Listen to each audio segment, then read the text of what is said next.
É por isso que nessa nossa próxima aula nós vamos falar um pouquinho sobre o homem na dança, a dança em si e o movimento profético do qual a dança também simboliza e pode representar.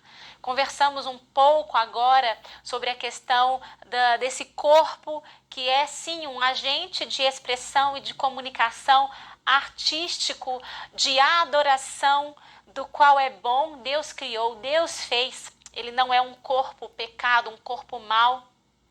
E aí, a partir disso, então, vamos fazer essa análise de quem pode dançar. É bem verdade que na nossa cultura nós temos um pouco esse pensamento de que a dança é algo direcionado apenas para mulheres, de que o homem não pode dançar, de que determinados tipos específicos de pessoas não podem dançar. E é bem verdade que se nós formos analisar talvez algumas danças específicas no sentido de técnicas específicas, nós vamos perceber que algumas técnicas foram criadas para um tipo específico de corpo, um tipo específico de povo, de movimento, assim como danças que foram criadas na rua, danças que foram criadas em academias, danças que surgiram de estilos de música de um determinado ambiente. Tudo isso é claro que direciona de alguma forma aquele estilo de dança. Contudo, nós estamos falando aqui de uma outra dança. Nós estamos falando de uma dança que não é fechada em uma técnica específica, mas uma dança que ela é um movimento de adoração, uma dança que ela é feita assim por todo ser humano como uma forma de adoração a Deus, como uma forma de movimentar, seja num levantar das mãos, seja num ajoelhar, seja num pular, num se expressar a Deus com tudo que se tem. É claro que eu, por exemplo, como bailarina, eu vou utilizar das técnicas que eu domino para otimizar e aumentar a minha possibilidade com a dança que a Isa tem na sua essência. A técnica que eu domino, ela vai se tornar também mais uma ferramenta, mais um instrumento possível de se utilizar para essa adoração. Mas essa adoração, ela não é restrita a esse público, a esse povo somente de bailarinos detentores de técnica. É exatamente por isso que a dança, ela não se restringe a uma idade, ela não se restringe, essa dança que estamos falando, ela não se restringe a uma faixa etária, ela não se restringe a um sexo, ela não se restringe a uma cor, a um tipo de perfil específico. Ela é uma dança, sim, para todos. E quando a gente pensa na cultura e na história, a gente vai ver o homem ali naquele lugar. Uma vez que inicialmente, como foi dito, era uma dança de uma manifestação do todo, posteriormente o que a gente percebe é uma limitação da imagem da mulher, de uma mulher sem dignidade, de uma mulher sem voz, sem expressão, uma mulher que inclusive não é nem considerada cidadã. É por isso que sim, em muitas culturas, no decorrer do tempo, as artes, bem como a dança e outras manifestações também artísticas e até ações sociais, elas eram somente autorizadas por homens. Eram os homens que detinham o conhecimento, que detinham o saber, eram os homens então que detinham esse lugar de voz e de expressão. Então nós vamos perceber que ao longo da história, a dança, assim como a arte, ela é expressa e expressada, sim, por meio de homens. Já foi dito aqui e eu não quero voltar a tocar no assunto, mas temos o exemplo de Davi, que foi esse homem também que dançou, que se expressou, e aqui é onde eu quero entrar no próximo tópico. Nós percebemos então ao longo do tempo uma tentativa sim do inimigo de demonstrar um corpo pecado, do qual as artes não são banidas apenas dos homens e das mulheres, mas eles são banidos de uma forma geral da própria expressão de culto. Contudo, no nosso mundo ocidental, e pensando aqui de uma forma bem mais específica no nosso Brasil, nós fomos ensinados por muito tempo que esse homem, ele não pode dançar. ele não pode se expressar, ele não pode chorar. Esse homem, ele não pode falar dos seus sentimentos. E essa cultura brasileira, esse pensamento tão limitado em relação não à dança específico, mas em relação ao homem poder se expressar, ele já tem gerado muitos problemas nas nossas igrejas, nos nossos casamentos, nas nossas famílias e até mesmo para o próprio homem, que é limitado a ele, a forma dele se expor, ao ponto então que ele também não pode em momento nenhum demonstrar fraqueza, demonstrar dependência, porque esse homem, ele precisa ser autossuficiente, esse homem precisa ser forte, esse homem, ele não pode demonstrar a sua fragilidade e as suas vulnerabilidades. A própria dança clássica, olha que interessante, uma das primeiras registradas, ela faz questão, inclusive, de mostrar através da dança o vigor e a força do homem. Quando nós percebemos a dança clássica dentro do conceito de mulher, nós vamos ver então a dança clássica na mulher como um sinal de leveza, como um sinal de feminilidade. E a dança clássica dentro do homem, então, ela é responsável por mostrar a força, o vigor. É por isso que o homem, então, ele dá mais saltos, ele pula mais, ele gira mais, porque ele precisa mostrar essa força que o homem tem. Mas convenhamos que esse pensamento é como se tivesse uma necessidade de o tempo todo mostrar que esse homem é essa figura. Ela tem inclusive atrapalhado muitos homens de colocarem Deus no lugar que Deus precisa estar. Sabemos que o homem é o sacerdote, sabemos que o homem sim, ele traz essa segurança, que ele traz esse porto seguro. Como é bom e importante que o homem entenda o seu papel dentro da sociedade, dentro de uma construção familiar.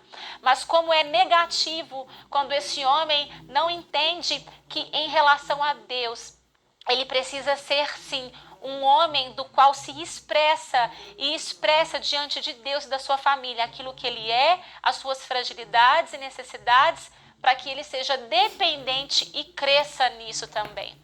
A dança é tão somente mais uma forma do qual o homem foi limitado de se expor.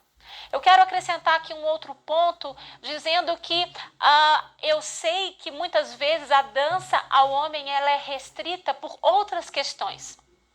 Mas eu quero dizer para vocês algo que a gente já estudou aqui, que a dança tão somente ela é uma ferramenta.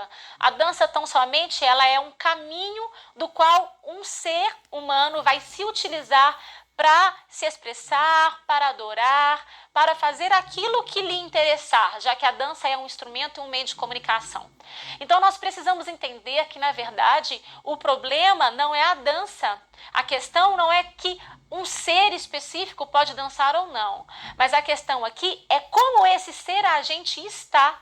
Porque se esse ser agente, talvez ele se encontre incoerente com aquilo que o cristianismo prega, ele na verdade está inapto, não somente de participar de um departamento de dança, mas ele está inapto talvez de participar de qualquer departamento antes dele ser cuidado e tratado. Contudo, junto com esse pensamento da igreja, principalmente brasileira, um pensamento por muitas vezes, sim, machista, um pensamento aonde a dança é o problema, aonde o corpo é o problema, é mais fácil a gente então simplesmente dizer que não pode do que ensinarmos e cuidarmos das pessoas do quais precisam dessa nossa atenção e inclinação. O problema e a incoerência não está na dança. O problema e a incoerência, às vezes, está no ser.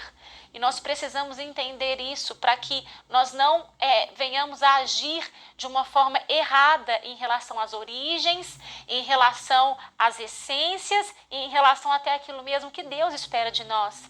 É por isso que, por muitas vezes, nós vemos dentro dos cultos homens que têm tanta dificuldade de fechar os seus olhos, de se quebrantar e de chorar perante o Senhor, de levantar às vezes uma mão, porque isso já demonstraria para aquele homem a sua fragilidade. É por isso que muitos homens, às vezes, até querendo sim dançar, preferem não fazer, porque sabem que vão ser críticas de alvos e de injustiças em relação à sua própria identidade sexual. Nós precisamos entender que a dança não define a sexualidade, a dança ela não define a idade e nem mesmo estrutura física, mas é quem somos que define como a dança será. Essa compreensão em si, então, traz esse entendimento de que o homem pode dançar, a criança pode dançar, o idoso, ele pode dançar, todos nós podemos dançar. Não só podemos, como vimos em Salmos, devemos nos expressar para Ele. Quando a gente vai falar então sobre essa dança em si, desse ser ativo que a utiliza, nós vamos entender também que essa dança em si, ela não é uma dança profética, ela não é uma dança ministério, mas ela é, como dito, um caminho, um instrumento, é um talento, ela é um dom para que você possa exercer aquilo que Deus colocou em você para servir e edificar a igreja. Sim, a dança não é um ministério. Biblicamente, nós sabemos que os ministérios são 5. Nós vemos o ministério de mestre, o ministério do pastor, do evangelista, do profeta e do apóstolo. E quando eu entendo que a dança é uma ferramenta, eu sendo uma dessas coisas, eu vou utilizar da dança para comunicar o meu ministério. Eu vou utilizar da dança talvez para cuidar, eu vou utilizar da dança para pastorear, para ensinar, para evangelizar, mas não é a dança em si que carrega uma carga ministerial e também não é a dança em si que carrega uma profecia.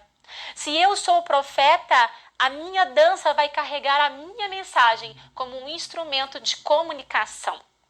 Contudo, como já dito em relação ao propósito e origem da dança, nós sabemos que a dança carrega um processo muito importante para as nossas igrejas nos dias de hoje, como uma retomada de um entendimento completo de adoração, de ser, de estrutura de Deus que Ele criou como um corpo bom e uma quebra de uma religiosidade.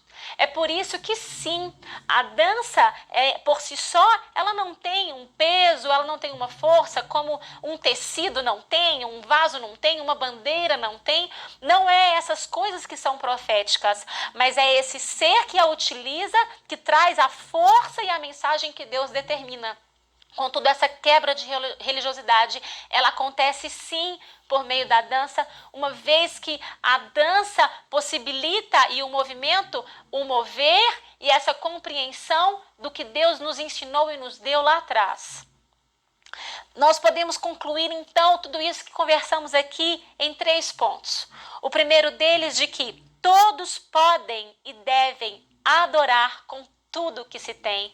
Não se restrinja, não se limite, não tenha medo de ser frágil e vulnerável diante de Deus. O segundo ponto seria: o movimento nos tira de um lugar de conformidade, nos leva a um lugar de transcender o que se está só por dentro. Se torna uma declaração, como uma declaração de amor, assim como também podemos comparar aos atos públicos e às declarações de fé. Várias ações que nós vemos na Bíblia, como os atos proféticos e os simples atos de conversão, são atos que precisam ser públicos, não somente para que todos vejam, mas para que haja uma confirmação perante Deus, céus, terra e todos, inferno, as pessoas e até para nós, como uma ação de confirmação daquilo que eu fiz por dentro. A dança, então, dentro desse contexto e desse pensamento, se torna, então, um movimento profético e confirmatório também daquilo que você sente por dentro. E no último ponto, a dança pode ser utilizada como um instrumento de habilidade e talento para qualquer ministério. Eu posso pastorear por meio da dança, ensinar, evangelizar e fazer tudo aquilo do qual o Pai me chamar para o único propósito, a honra e a glória dele, tão somente, porque não é a dança que é o centro, mas o Deus da dança. Este sim é o centro.